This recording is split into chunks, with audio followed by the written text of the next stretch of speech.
On June 8, 2026, at one of the most dangerous stretches of tarmac on Earth, a car pulled up to the start line at the Nürburgring Nordschleife.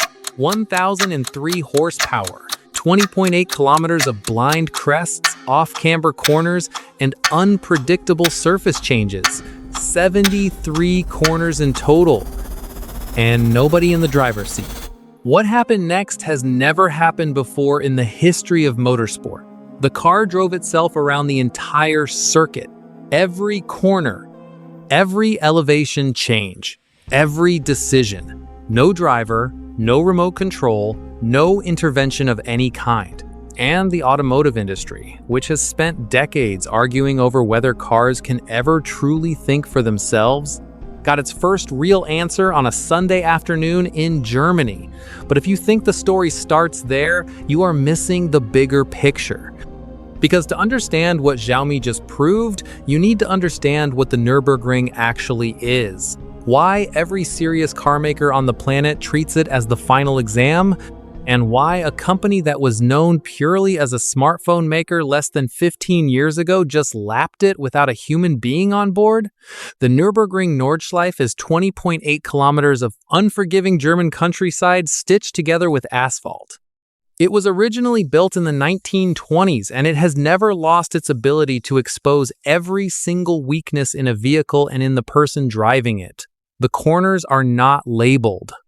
The surface changes without warning. The elevation shifts by 300 meters over the course of a single lap. And the speeds involved mean that a wrong decision at the wrong moment is not a recoverable situation. This is the track that every manufacturer on Earth uses to validate their flagship vehicles.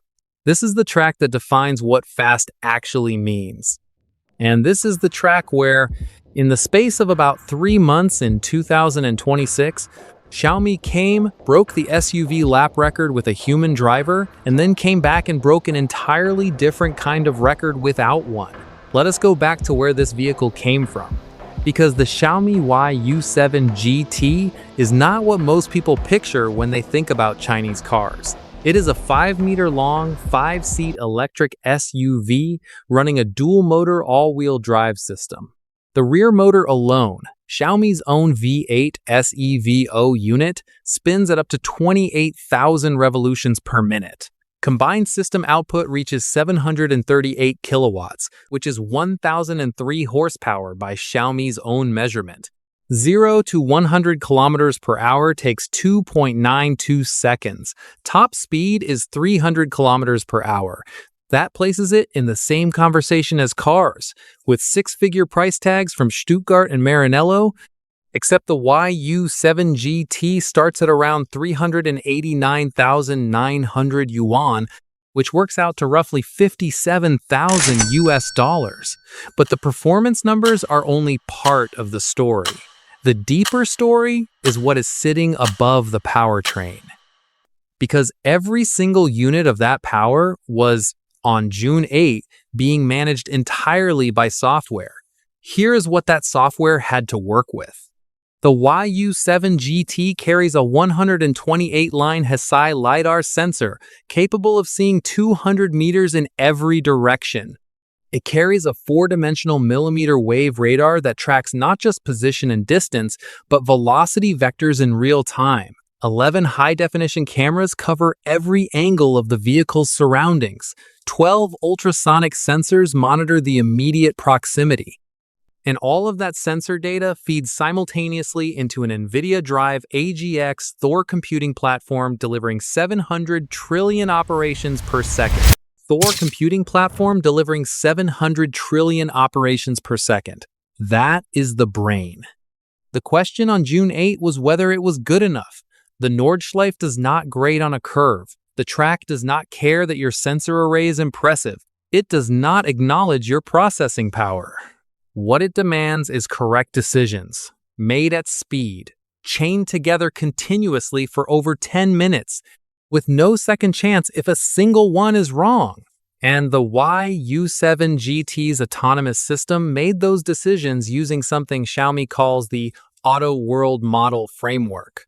It does not just read what is directly in front of the car, It builds a continuously updated three-dimensional model of the entire environment, predicts how that environment is about to change, and positions the car accordingly in real time.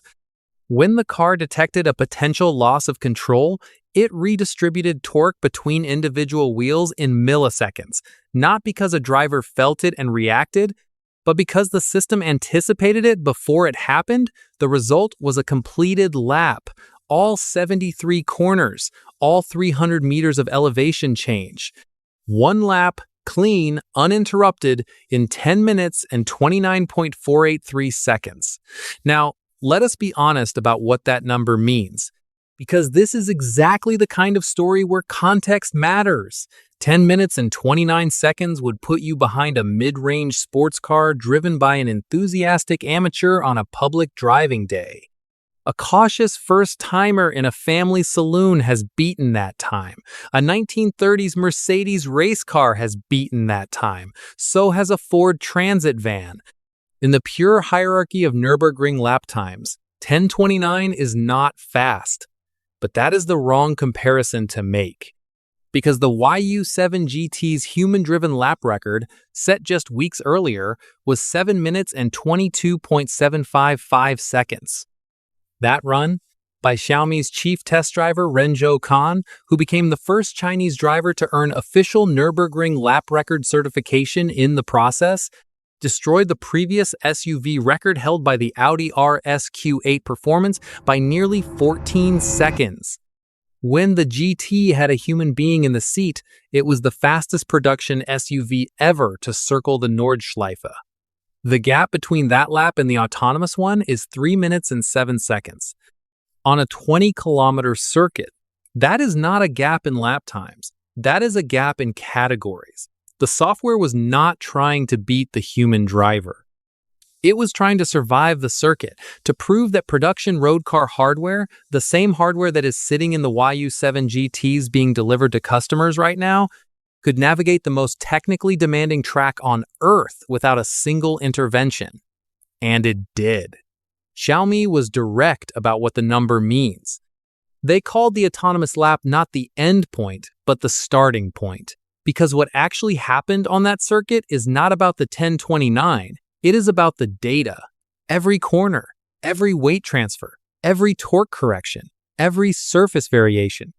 Every millisecond decision the system made is now feeding back into software that will update across the entire Xiaomi vehicle fleet. The Nürburgring was chosen specifically because it creates driving situations that public roads simply cannot replicate. The kind of extreme high-speed stability events that happen to real drivers in real emergencies at much lower speeds on normal roads. The technology validated at the Nordschleife, the high-frequency torque vectoring, the millisecond-level stability control, the real-time three-dimensional scene reconstruction. That technology is coming to the production vehicles that Xiaomi customers are driving today. The track was not the destination. It was the laboratory. And this is where the story stops being about one Chinese car company and starts being about something much larger. Xiaomi was known purely as a smartphone company, less than 15. Years ago, when its founder Lei Jun announced they were building cars, the reaction in most of Western automotive media was polite skepticism at best and open mockery at worst. A tech company making phones and televisions was going to take on BMW, Mercedes, Porsche. The argument barely seemed worth making. Then the SU7 sedan arrived in March 2024 and sold over 100,000 units in its first 9 months. Then the SU7 Ultra prototype lapped the Nordschleife in 6 minutes and 22.091 seconds, making it the third fastest vehicle of any kind ever officially recorded at the circuit, behind only 2 purpose-built racing machines. Then, the YU7 SUV launched in June 2025 and gathered over 200,000 firm orders in its first 3 minutes of availability. Then the YU7 GT reset the SUV lap record in April 2026. And then, on June 8, 2026, the same car completed the first officially timed autonomous lap of the Nürburgring without a single human input. The progression is not a coincidence. It reflects a deliberate strategy that Chinese EV manufacturers have been executing with remarkable discipline. Use record attempts not as marketing stunts, but as engineering validation events. Collect the data, push it back into the software, and update the fleet. The Nürburgring is the highest possible stress test.